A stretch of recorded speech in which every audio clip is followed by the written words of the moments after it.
अस्सलाम वालेकुम। आज की वीडियो में हम development of thyroid gland and parathyroid glands की बात करेंगे। तो सबसे पहले थायराइड ग्लैंड की बात करते हैं। Basically thyroid gland it's your first endocrine organ which develops inside your body. And होता क्या है कि जैसी फर्टिलाइजेशन होती है मेल और फीमेल हैप्लॉइड्स के दरमियान, तो होता ही है उसी के 24 डेज बाद जिधर आपका प्राइमोर्डियल फेरिंग्स होता है ना, जो उसका फ्लोर होता है, वहाँ पे एक मीडियन सी एंडोडर्म की मीडियन एंडोडर्मल थिकनिंग प्रोड्यूस होती है। और वो मीडियन एंडोडर्मल थिकनिंग फिर कहते हैं एक आउट पाउचिंग की फॉर्म में निकलती है, और उस आउट पाउचिंग को हम कहते हैं थायराइड प्राइमोडियम। ये जो आउट पाउचिंग निकली है, जो कि प्राइमोडियल फेरिंग्स होगा, उसका जो फ्लोर है वहाँ से एक मीडियन एंडोडर्मल थिकनिंग हुई थी, और उस थिकनिंग से एक आउट पाउचिंग निकली जिसका नाम हमने दिया थायराइड प्राइमोडियम फेरिंग। और ये होती कहीं बिल्कुल टंग, जैसे आपकी टंग डेवलप हो रही होगी फीटस और एम्ब्रियो में, उससे पहले को ये थिकनिंग होगी, क्योंकि वी नो कि जो फेरिंग्स होता है आपका, जिस तरह यहाँ पे ये टंग है, टंग से जो पीछे जितना सारा पार्ट है ये फेरिंग्स का पार्ट है, ऊपर अपना ये ओरोफेरिंग्स है, नीचे को लेरिंगोफेरिंग्स है, ऊपर को नेजोफेरिंग्स है।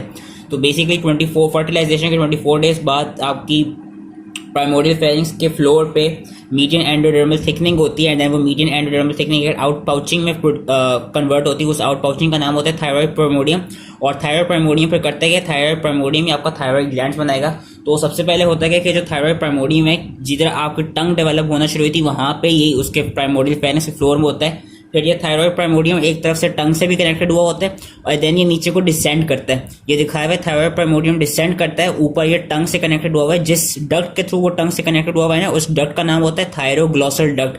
Thyro coming from thyroid, glossal coming from tongue, this is known as thyroglossal duct. And होता है कि ये जो थायराइड ग्लैंड है ये डेवलप करते रहता है, और ये जब जिस तरह डिसेंड कर रहा है, जब नीचे को आ रहा है, तो ये सबसे पहले हायोइड बोन के वेंट्रली या एंटीरियरली लाई करेगा। देन ये नीचे जाके जो हायर बोन के वेंट्रली लाई करेगा। देन ये नीचे जाकर जो लेरेंजियल कार्टेजेस हैं उनके एंटीरियरली लाई करेगा। एंड नीचे जाता जाता देन 7th वीक पे जो थायराइड ग्लैंड है वो अपनी एनाटॉमिकल पोजीशन, अपनी फाइनल पोजीशन पे आ जाएगा।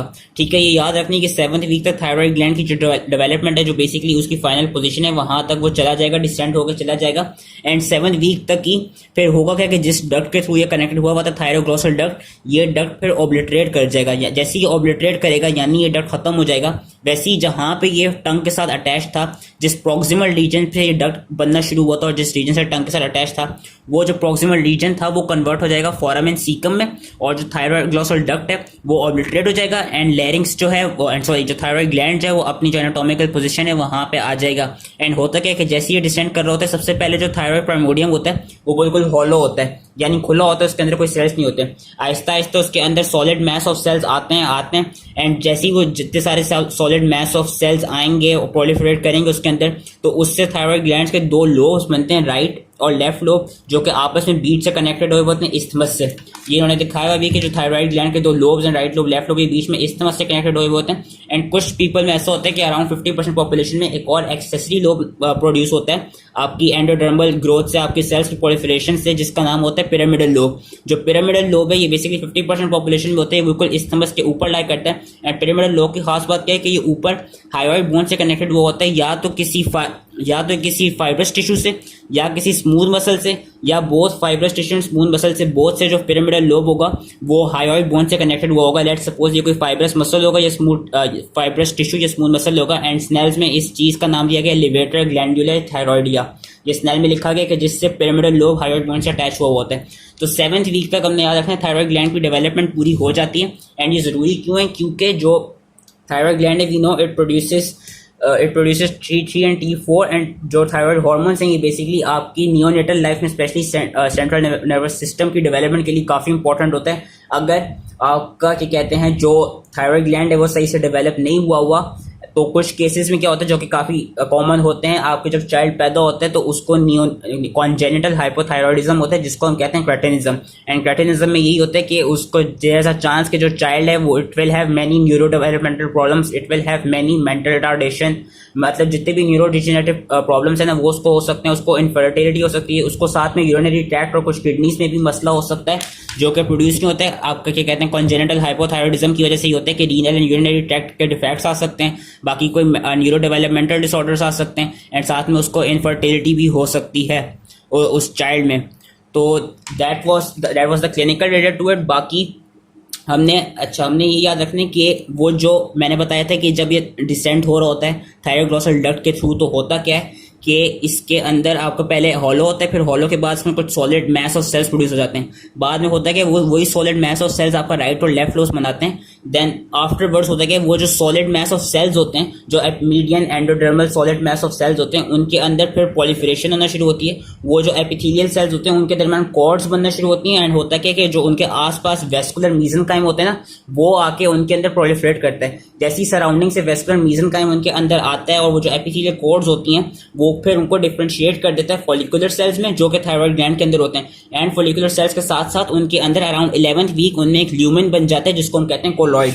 कि अराउंड 11th वीक होता है कि जो थायराइड फॉलिकल्स हैं वो बन जाते हैं और उनके अंदर एक कोलॉइड जो कि उनका ल्यूमेन होता है, जो कि जिसे कहते हैं आपकी थायराइड स्टिमुलेटिंग हार्मोन, जो जिसे आपकी थायरोग्लोबुलिन स्टोर हुई होती है। तो बेसिकली जो कोलॉइड होते हैं वो अराउंड 11th वीक अपेयर होना शुरू होता है। एंड देन आपका फिर लेटर बाय 20th वीक आपका जो फीटल है उसके अंदर थायराइड स्टिमुलेटिंग हार्मोन भी प्रोड्यूस होगा। And in thyroid stimulating hormone के थ्रू आपका थायरोक्सिन, ट्राइआइडोथर्निन, ये सारे थायराइड के हार्मोन्स इसके अंदर प्रोड्यूस होना शुरू हो जाते हैं। तो ये थी थायराइड ग्लैंड की डेवलपमेंट के रिलेटेड चीज़ें। इसमें साथ में एक और चीज़ याद रखनी है कि मैंने कहा कि मीडियन एंडोडर्मल जो ग्रोथ होगी वहाँ से, ये याद रखना है कि जो मीडियन एंडोडर्मल ग्रोथ होगी वहाँ से ये सारे फॉलिकुलर सेंट्स बनते हैं। अब हम इसी के साथ से, क्योंकि मैंने कहा था कि इसमें पैराथायरॉइड ग्लैंड्स की भी डेवलपमेंट कराऊंगा, लेकिन पैराथायरॉइड ग्लैंड्स की डेवलपमेंट से पहले एक और चीज़ याद रखनी, एक और जो काफ़ी इंपॉर्टेंट इसमें केस क्लिनिकल है, वो ये है कि वी नो कि जो थायराइड ग्लैंड है वो एक डक्ट के थ्रू नीचे डिसेंट होता है अपनी फाइनल पोजीशन पे। कभी कभार होता क्या है कि जो थायरोग्लॉसल डक्ट है ये सही से ऑब्लिटरेट नहीं होता, यानी ये सही से खत्म नहीं होता। तो उस केसेस में क्या हो सकता है कि आपके पास थायरोग्लॉसल डक्ट सिस्ट्स बन सकते हैं। ठीक है, ये इस तरह परफॉर्म करेंगे। ये यूजुअली या तो टंग के लेवल पे होते हैं या बिल्कुल एंटीरियर नेक के एंटीरियर लेवल पे होते हैं। अगर नेक के एंटीरियर लेवल पे होंगे तो हम उसको कहेंगे सर्वाइकल थायरोग्लॉसल डक्ट सिस्ट, और अगर वो टंग के लेवल पे होंगे तो हम उसको कहेंगे लिंगुअल थायरोग्लॉसल डक्ट सिस्ट। लेकिन जिस तरह की फिगर दिखाई हुई ये है थायरोग्लॉसल डक्ट सिस्ट, लेकिन ये इतने क्या कहते हैं उसके प्रॉब्लम रिलेटेड होते नहीं है। एंड यूजली जब चाइल्ड जब 5 years ओल्ड हो जाता है देन आपका आके डिटेक्ट करते हैं। ये यूजली एसिम्प्टोमेटिक ही होता है, इसमें कोई इतना मसला नहीं होता अगर सिस्ट प्रोड्यूस हो, क्योंकि वो एक ऐसा स्वेलिंग बस शो रही होगी जहाँ पे भी वो प्रेजेंट होगा, टंग के लेवल पे, नेक के लेवल पे।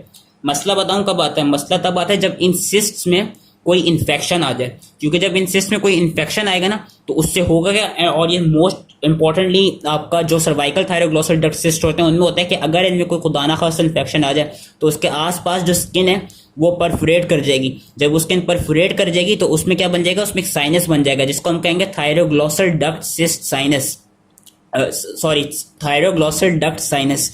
तो ये एक खास बात है, जिस तरह यहाँ पे दिखाया गया कि यहाँ पे सिस्ट बने थे अराउंड सर्वाइकल रीजन, एंड वो सिस्ट में हुआ क्या, सिस्ट में कोई इन्फेक्शन आ गया जिससे जो करीब की स्किन थी वो खत्म हो गई, वो परफोरेट हो गई और वहाँ पे एक साइनस बन गया। तो ये एक इंपॉर्टेंट क्लिनिकल है जो कि क्या कहते हैं हो सकता है, और हमने डिटेक्ट कर, और क्या कहते हैं इसके साथ साथ एक और जो इसमें इंपॉर्टेंट चीज़ है कि क्योंकि थायराइड ग्लैंड की जो डेवलपमेंट है जिसका पूरा पाथवे वो दिखाया हुआ है कि ये पहले टंग के लेवल पे होता है, देन ये नीचे डिसेंड करता करता सबसे पहले एंटीरियर टू हायोइड बोन आएगा, then anterior to laryngeal cartilage आएगा, देन अपनी फाइनल पोजीशन पे आएगा। कभी कभार ऐसा होता है कि डिसेंड नहीं कर पाता, या तो वो टंग के लेवल पे डेवलप हो जाएगा या वो एंटीरियर नेक के लेवल पे डेवलप हो जाएगा, या ऐसा हो सकता है कि वो जो सबलिंगुअल ग्लैंड, जब सबलिंगुअल एरिया होता है वहां पे डेवलप हो जाए। तो उस केस में हमको इस तरह करके नजर आएगा जिस तरह यहाँ दिखाया हुआ है कि जो आपका थायराइड ग्लैंड है वो या तो टंग के रीजन पे डेवलप हो गया एंड सही से डिसेंड नहीं करा अपनी फाइनल पोजीशन पे, तो उस चीज को हम कहेंगे लिंगुअल थायराइड ग्लैंड, या वो अपनी नेक के रीजन पे डेवलप हो गया उसको हम कहेंगे सर्वाइकल थायराइड ग्लैंड।